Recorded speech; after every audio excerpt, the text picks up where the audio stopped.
Hey everybody! So today I've got my video recording of Captain Avantica, Pirate Queen and Disciple of Uk'otoa from Campaign 2 of Critical Role. I am such a sucker for pirates. For those who have followed me for any period of time might have worked out by now. So I've already got the line work for this picture here because we did her as a colouring page. So she started out initially as a sketch I did for Inktober last year. That sketch didn't have this level of detail in it. It was sort of just her with some tentacles and the eye behind her, and I didn't quite get there, but when I was like, oh, let's make her a colouring page, I started to think about adding the wave and the ship, and I really liked the composition I ended up with. So right now what you can see me doing is my usual technique of creating block shapes of the main features in my composition that I can then clip layers to, so that they're essentially containing all the layers above it, if that makes sense. So anything I draw beyond my shape, that mask that I've made, won't be seen. So that shape mask layer that I do, that one block fill at the beginning, super handy, because it means that I'm not constantly going back and having to erase edges and stuff afterwards. I can sit there and just kind of rough in the colour for that, you know, silhouette of Avantica. So yeah, masking for the traditionalists out there is what I'm doing.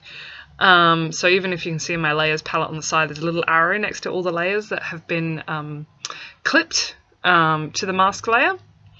So now I'm just sort of focusing on her. I'm going to think about the rest of the background elements after. And as I've been doing, ignore that. I'm doing this without a microphone today, so you get to hear all the sound effects of my computer.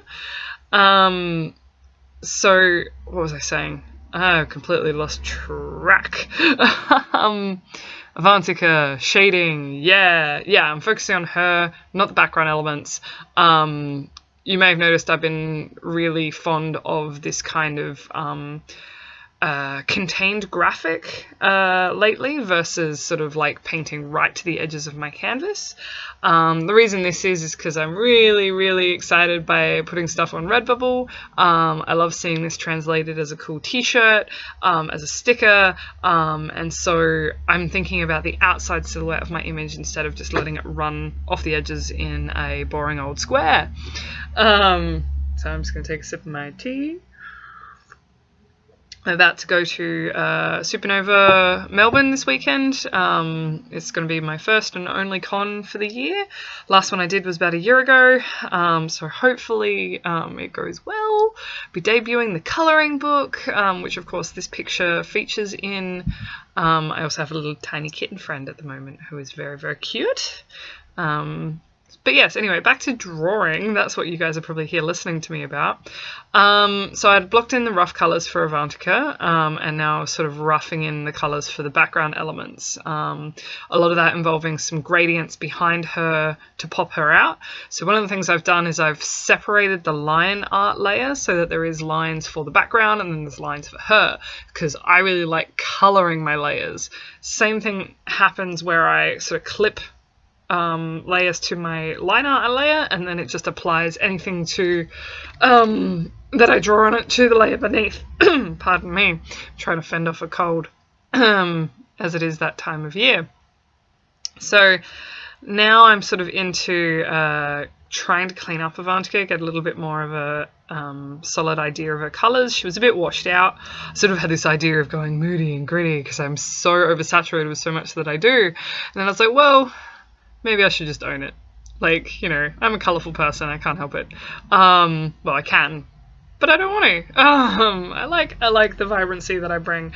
But I think one of the things I was trying to start with a muted colour palette and then introduce colour versus starting oversaturated and then battling that. So I have a little bit more control where I see vibrancy versus shadow versus desaturation, because like with anything, if you've got too much of it, it hurts the eyes. You don't know where to look. So, you know, I try to keep the saturated points intentional So if I start out muted, that hopefully helps direct my idea about where I want things to be bright. Having some more tea. So I've switched off my background layers now, just double checking that mask layer for Avantica to make sure it's all nice and smooth and I haven't got like gross edges. So that's me just erasing back at the moment, so that it looks all nice and clean. Oh man, how cool are pirates! For those who don't know, one of my most favourite games recently was Pillars of Eternity 2 Deadfire, where you could have your own pirate ship. It's everything I ever wanted in a game. I've been watching a lot of my partner's brother play Sea of Thieves while I've been staying in Melbourne, and God, I want to play that game. I mean, I'm not huge into MMOs, but it's a good looking pirate game. So yeah, so I don't see this part that I'm doing right now particularly interesting. Basically I'm just going through and I'm sort of painting over the really obvious sketch sections, and trying to make everything a little bit tidier and nicer. So I'm using my really nice sort of painterly brush that I probably overuse for everything, but it blends really nicely. One of the tricks I like to do for skin is doing a bit of a strong, well, particularly any sort of skin tone that has got some red in it. I like to do a sort of a soft, strong red at the points of like your nose, underneath your eyes, in the depths of your ear where the blood's going to be pumping strongest. And then I'll set that to like an overlay layer, so you just get a little bit hint of warmth where the blood might be coming to the surface of the skin more. Just a quick and dirty trick. I know I also tried really hard to make sure I put some green tones in here because I wanted her to have really olive skin. And I've been meaning to do a little bit more work on that lately in regards to really translating that variety of skin tone a bit nicer. I think that works really well here.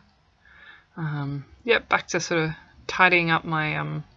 I'm sort of transforming what was a sketch into a painting in the way that I'm treating each of my areas. So as I'm sort of, you know, going over the hair again and going over the bandana again, I'm removing what looks like clean lines and replacing them all with sort of form and light and shadow, if that makes any sense at all.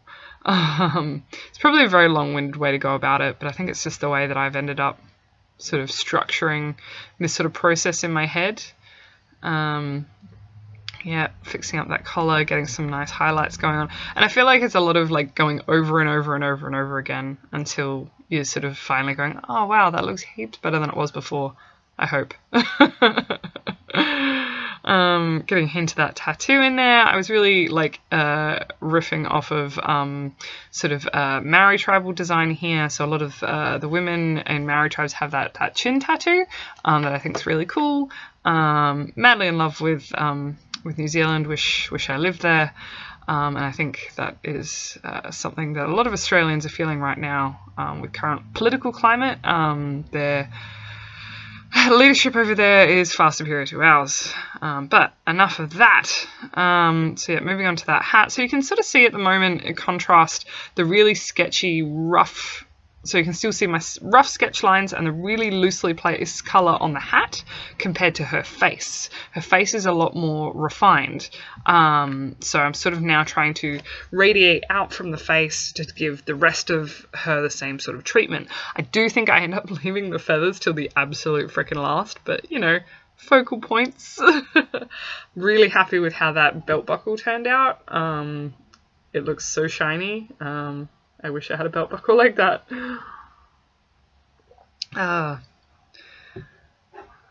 But yes. What else can I talk about? Pirates. I'm so sorry, guys. This video I did over multiple painting sessions.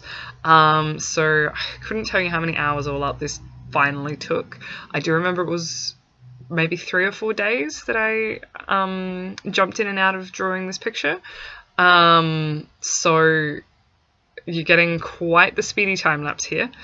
I may have used this painting as a retreat while I was struggling a bit with my confidence in regards to handling my client work.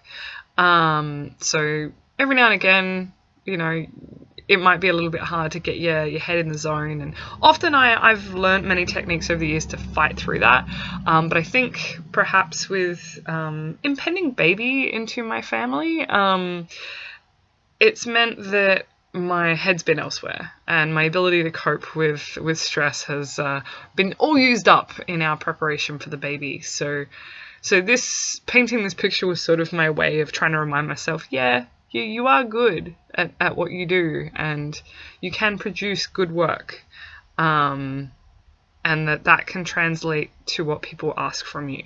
Because I think for those of you who know any psych speak, schemas are a thing where we talk about like the well, this is going to be a really bad explanation, the coding inside your brain that sort of comes into play when you're under stress, stuff that you've learned very young, and you have to try and teach your brain a new program to go, we don't need that anymore. So like an example of a schema is being like your brain trying to go through this pattern of not good enough, and it's trying to tell you you're not good enough, and you fall back into very defensive mechanisms because of it. And that was playing really strongly for me while I was painting this picture, that I wasn't good enough to be a professional artist, that I wasn't good enough to provide what I'd promised, I wasn't good enough to deliver, and so there's heaps more to that. But yeah, so this was my way of trying to tell myself, no, I am good enough. Now carry this over. Yeah, anyway, it's also kind of avoidance, but you know. So you can see that I'm sort of using the selection tool at the moment. So it's another way of masking a section of my painting so that I'm only concentrating on that section. So dealing with the ship, I decided to use the selection tool to mask just the ship. So whenever I painted, it only painted within there, but I didn't have to do it on a separate layer. Now I'm messing around heaps with that water effect. While I was waffling on about schemas and stuff, you could see that I was trying to get that foam looking right. I'm still not sure it does, but you know what? It works for the style of the picture. Classic paper texture treatment goes on most of my paintings. So I've got a bunch of freeware textures. So you can look up Creative Commons images on things like Flickr or Google. Stuff that's got free license that you can utilize in your images. So I like just putting a little, very, very faint paper texture on everything that I do, because sometimes otherwise the Photoshop painting can look a little bit too smooth. So I whack that on with like a soft light filter at like 10%. So now I'm finally dealing with the hat, like I promised. And I quickly went, oh my god, I don't remember what a peacock feather looks like. Power of Google gives me another reference image real quick so I can go, oh yep, I can see where the light and the colour comes in. And that just improves those feathers so much more. So really at this point it's just tidy up and going, what sticks out like a sore thumb? Like at this point, what doesn't match the rest of the image? That ship looks so much better. I think I spent a couple of days between, you know, painting Avantica and then painting the ship and the rest of the background, thinking, I don't know how I'm going to finish this. But yeah, the ship definitely improved. Not that you can see it on screen right now. The tentacles for Ukatoa, I sort of ummed and ahed about a bit in regards to what sort of colour treatment, because in Critical Role it gets discussed as being, you know, fairly dark, I think. But I mean, I got quite attached to the old Kraken idea, but I think as well for the composition of the image, I didn't want to go anything too heavy, because when you're reading the image from light to dark, the waves are quite dark. So the tentacles, if they stood out dark as well, everything would be dark. I sort of backtracked a little bit on that when I just did this, which was just quickly doing a rough overlay tint just to darken it a tad. So I realized I could get away with a little bit darker because it was super pastel before. But I think I've done a nice contrast where I still carry up my dark to light from bottom to top. And I mean, it sort of really enhances the halo effect of the eyeball behind Avantica, and you get this nice little highlight event on the tentacles. But yeah, that's where I ended up with Avantica. Could be heaps of other things to get fixed on it, but I love her. Enjoy!